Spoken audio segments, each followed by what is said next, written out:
What's up, guys? Welcome back to the weekly scraps. We're out here in beautiful Dubai, United Emirates, Arabic Emirates, UAE, something like that. I don't even know if I'm pronouncing Emirates the right way. I was told it was Emiratis, but I'm gonna go with Emirates, okay? Because that's what I feel like I hear most people say. I have no idea, but we got a fight week upon us. I didn't even realize there was a fight week this week, but there's a couple fights. But before we get into that, I just want to touch base and say one of the things I was wondering, and people asked me this at the open workout in Long Island before I left, what's going to happen when I see Petr Yan? And I said, bro, I have no idea. I feel like we're both just two fierce competitors, and we both really want to win. So when you know that you have an opponent, there's going to be some friction there with two guys that don't want to back down. You got two alphas in the room. I think that's just one of those things where you're going to size each other up. So coming out here, I know he comes early because he's fought out here, I think, once, maybe twice now, and he came early. So I just want to kind of feel what that was going to be like, but I didn't expect it to happen so early. So when I seen him, well, he actually saw me first. So we're at this little shop, we're buying some souvenirs, and I got the gown, like the Arabic, I don't even know if I'm saying that, Arabic, I'm gonna say Arabic. I got the Arabic attire, the all white, all the way down to the toes, and then I got the thing for the head, the scarf, and then as we're buying this, myself, Marab, Dennis, Jake, someone calls me, and they go, Aljo. And I turn around, I go, yo, holy shit, it's Petr Yan. And I'm just like, in my head, I'm just like confused because I would think that he would just walk past me. Because I'm like, if I saw Peter, I don't know if I'm going to be like, yo, Pete, what's up? Like, I don't know. I just don't think I would do that because I just don't know what the energy would be like, you know what I mean? Like, I don't know if he's still like, yo, I want to fuck this kid up next time I see him kind of thing, or if it's like, let bygones be bygones until we sign our names on the dotted line for that trilogy. Which, of course, that trilogy is going to happen. I know some people were saying, focus on your fight, don't worry about Petr trilogy right now. I'm like, I don't give a fuck about the trilogy right now. I'm just saying, like, this is something that's going to happen down the road. Kind of like a McGregor DS3. Something that's going to happen down the road. You know what I mean? So, it's just one of those things that I just know will eventually happen again. And, very cordial, the meeting, the energy, you could feel like there was like a type of, at least on my end, it felt like you can feel something around the area that we were standing in, and it was just kind of like that unknown. And then you guys coach over there sitting there kind of smirking and smiling. So I'm like, is this guy being a weasel right now? I have no idea. And I'm not saying he's a weasel. I'm just saying I don't know if he's like up to something. Because obviously we don't know each other like that. Completely different languages, completely different customs and how we grew up. So I don't know if he's like plotting something on the side, his coach is being like devious. I have no idea.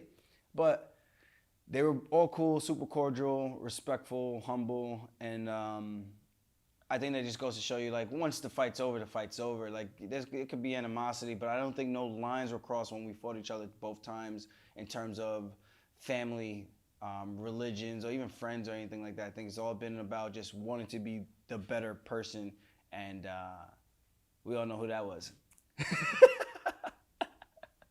I had to. It was too easy. It was like a layup, like someone threw it off the glass, and I had to just slam it home. You know what I mean? You know what I mean? Bada bing, bada boom.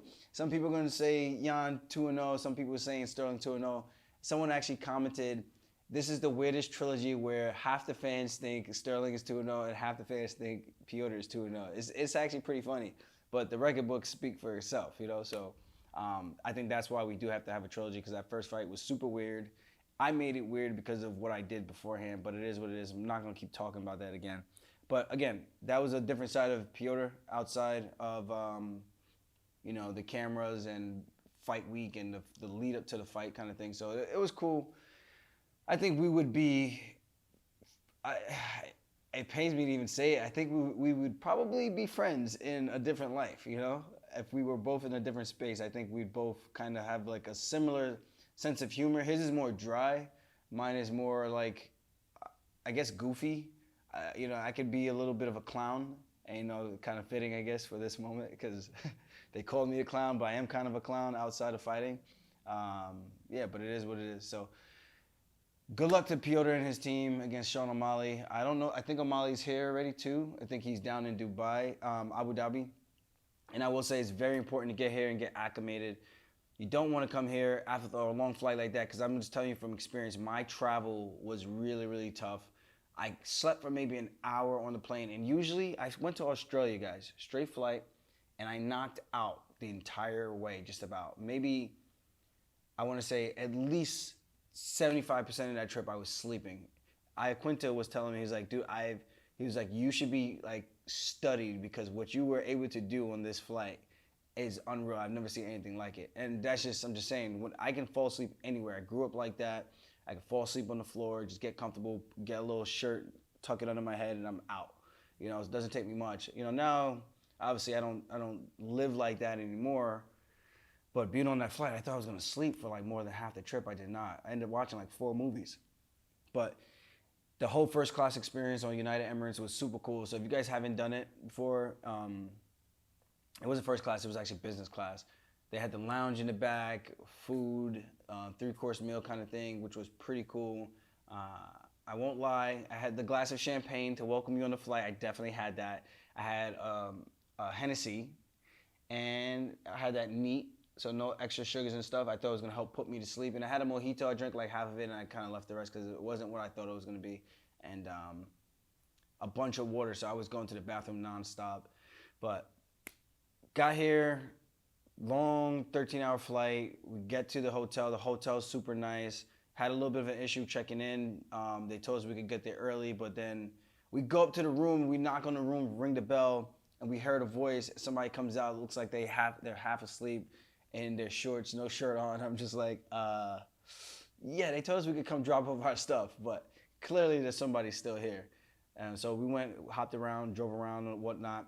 Picked up our car rental from DeMarca Car Rentals. So thank you guys for hooking it up. So if you need a car out here in Dubai, I would recommend them. These guys took care of us, made it super easy, super simple for us to get the car. A nice Cadillac Escalade Sport Edition 2021. The car is badass. I want to take some videos and add that to the vlog so that you guys can see what it's like, what we're driving around here.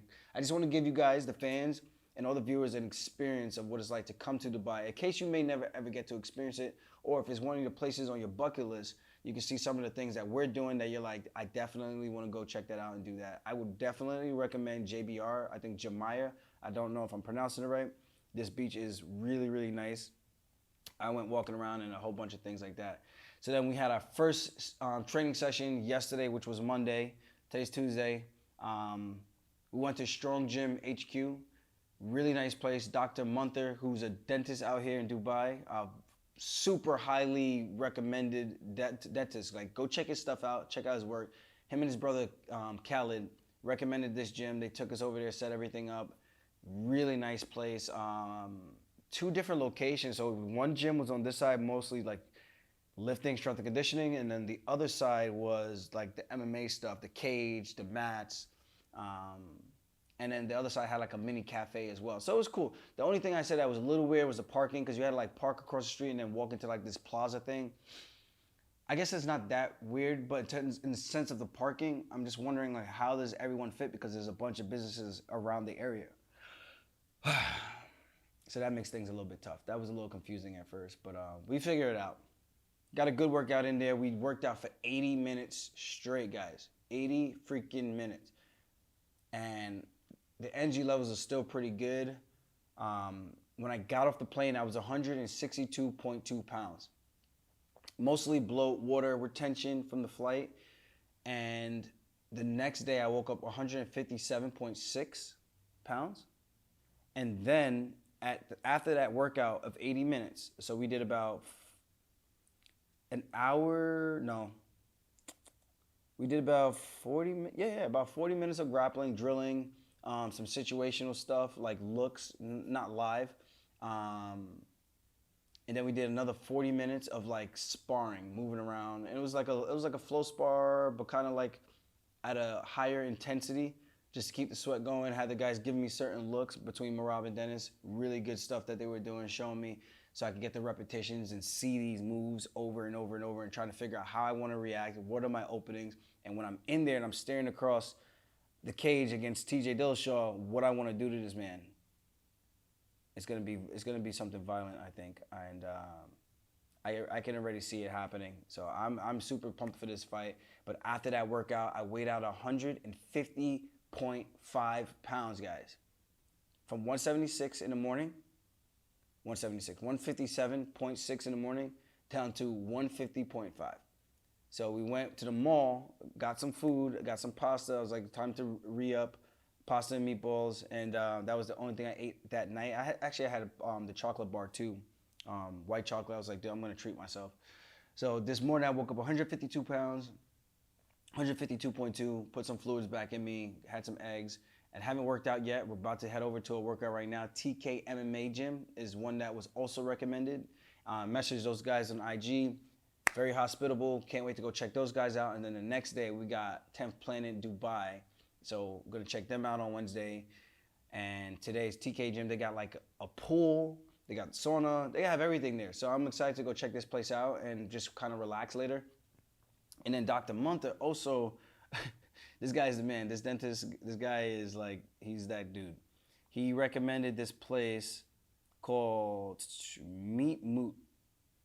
And the food just looks phenomenal. It's kind of like one of those Salt Bay things where they like spice it up in front of you and do all those things. So I told him, I was like, I'm gonna do like a light fast this morning. Then I'm gonna work out late in the evening, afternoon, which is gonna be around 2 o'clock or so.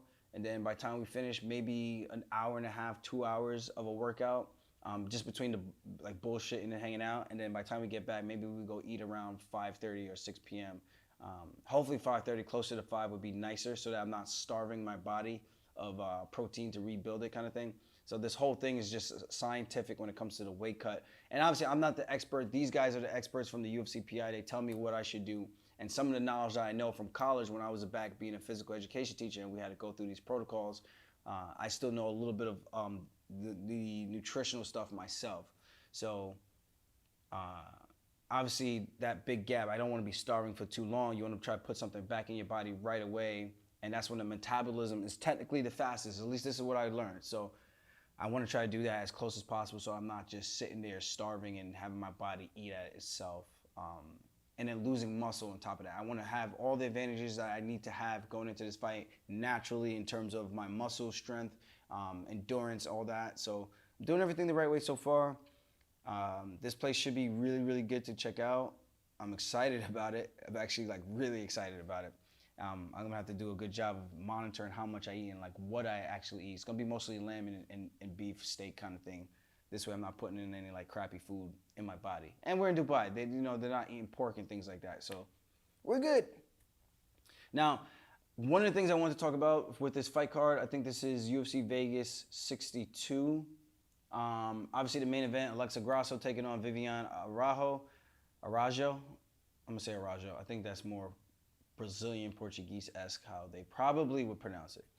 But the fight I want to talk about is Cub Swanson coming down to 135, making his bantamweight debut, taking on Jonathan Martinez. And Jonathan Martinez, he's had 7 wins in the UFC. He's on a 3-fight winning streak. He beat Zviad Lavishvili, who is also one of our Georgian friends.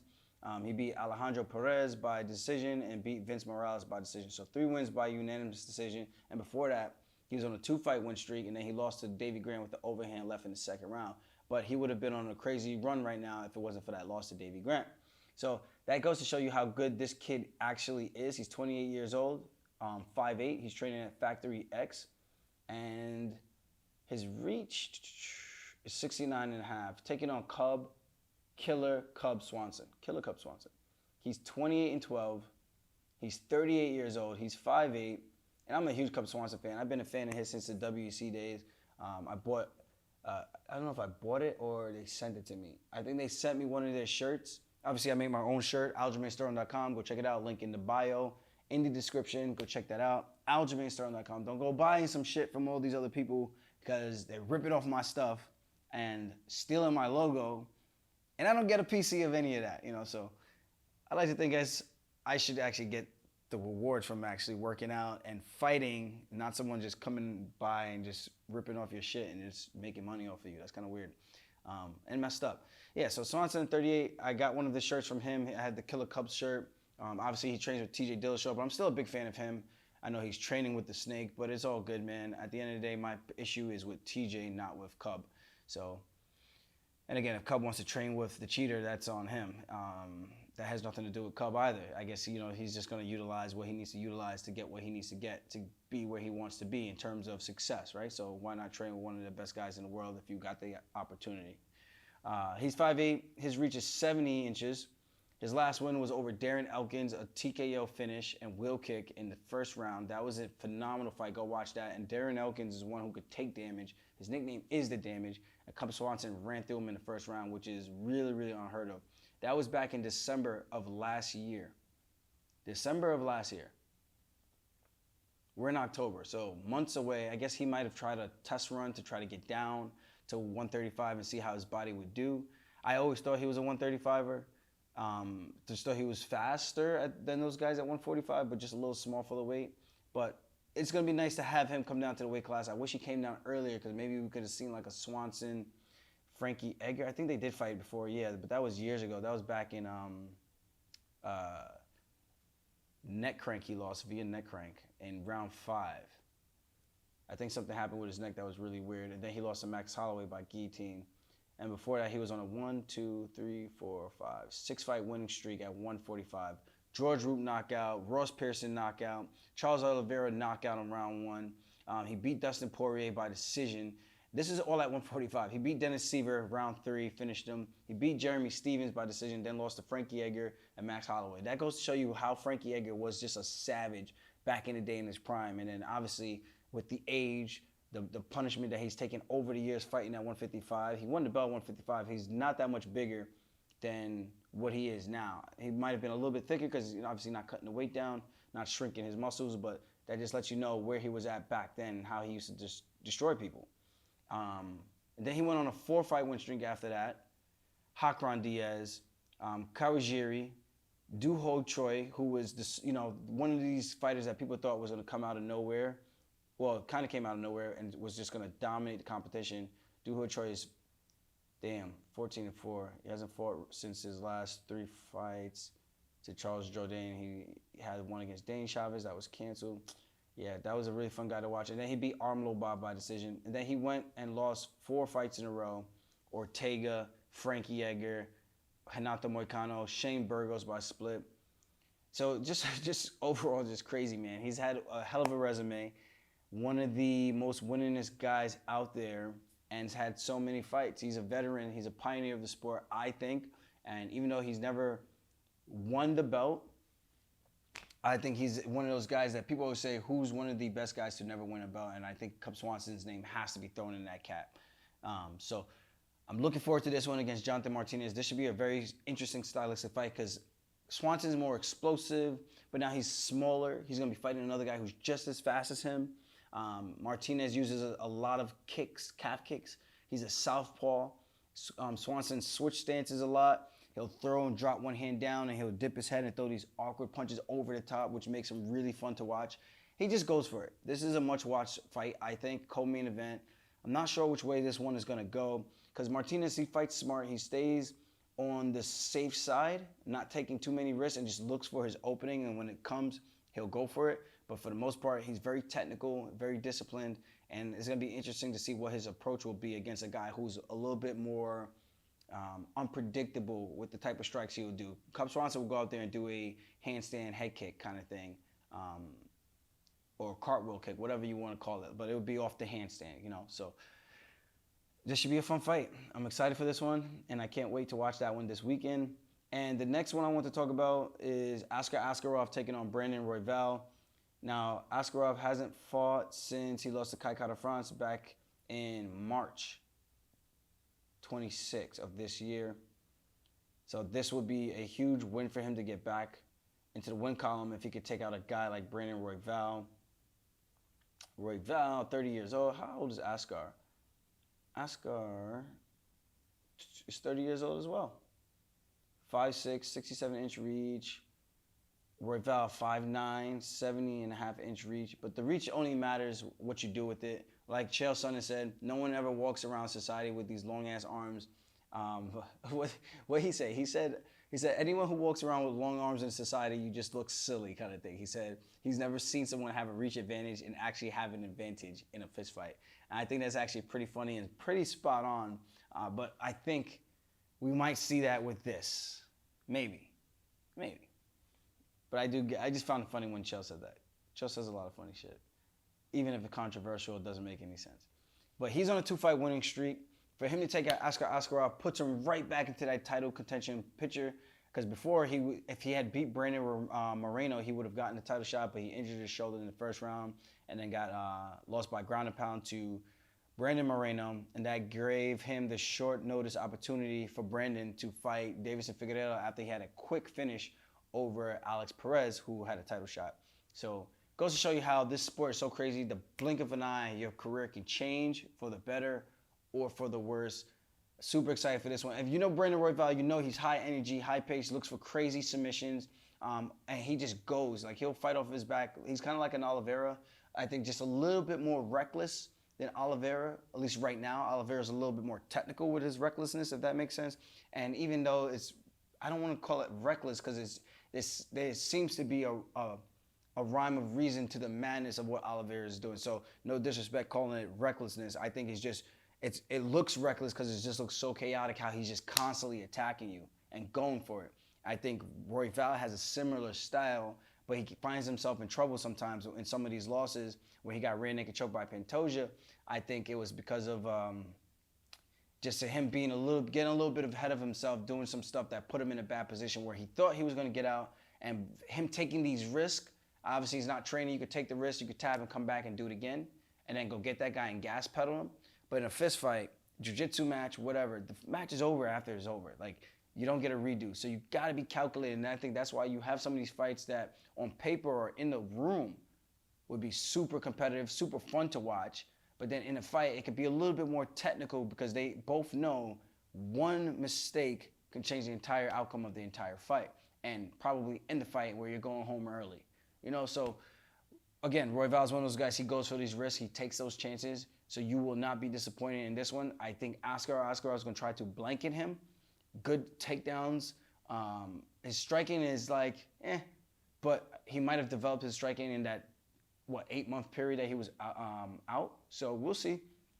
I think Royval's got the better striking, very unorthodox. What I do think he needs to do is press the action. And when he presses the action, try to force Askarov to shoot, which he will do anyway. But force him to take those shots that he doesn't want to take so that you can get an opportunity to snatch up his neck. But be careful of him rolling or baiting you to jump on the neck and then him sitting to side control and passing guard and then dominating and just getting you tired kind of thing.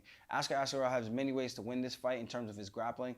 Just use it to pressure, take good takedowns. Every time you shoot a double leg, pass to the outside, make sure you're not getting stuck in guard. Royval, very good guy who could jump guillotines. He's got a high elbow guillotine that's really, really slick. He's got Darce chokes. He's got anaconda chokes. He's like I said, he got submissions off of his back. He attacks. So this is going to be a very, very fun fight. It's not going to be as slow as the Kai Kara-France Askarov fight because one guy is just trying to keep the fight standing the entire time. This guy is going to engage in the ground game, and that's what makes it exciting. When you have two people that are high-level grapplers, it's more of an exciting fight to watch versus one guy that's just trying to keep it standing the entire time, and then one guy just trying to force a takedown the entire time. So when you have that, I think you have more of a slower stalemate kind of a thing because both guys are respecting what each other are doing in the skill sets. Both guys are going to be happy to accept the takedowns. Both guys are going to be happy to accept the grappling. And I think the fans are going to be in for a good treat and a good show. And I can't wait to watch this one. I think there's going to be a fun fight, potentially fight of the night, the way that Brandon Royval fights. You can't not have a fun fight with this guy because no one's just going to hold him down. He's going to be very active in the guard and looking for submissions, throwing up attacks. And this is the recklessness I'm talking about. When he's doing this, he's got to just make sure he's not being passed and giving up his back and giving up opportunities for himself to be submitted and checkmated. Don't want that to happen. But with that said, make sure you guys tune in to watch this fight card this weekend. I cannot wait. I'm rocking my big chain out here in Dubai. I hope it looks good. I hope you guys don't think it's too much because next week we got DraftKings and we're going to make some money and make it rain. So as for right now, thank you guys for tuning in. And remember, check out the vlogs. And stay funky. Gonna go get some work in right now. Get this weight off, and hopefully it's enough so that we can have a really, really good meal. So thank you guys for always tuning in. I'll see you guys later. If you like my shit, subscribe to my shit. Peace. Oh, that's the McGregor. Oh, the McGregor. Oh, the McGregor lolly.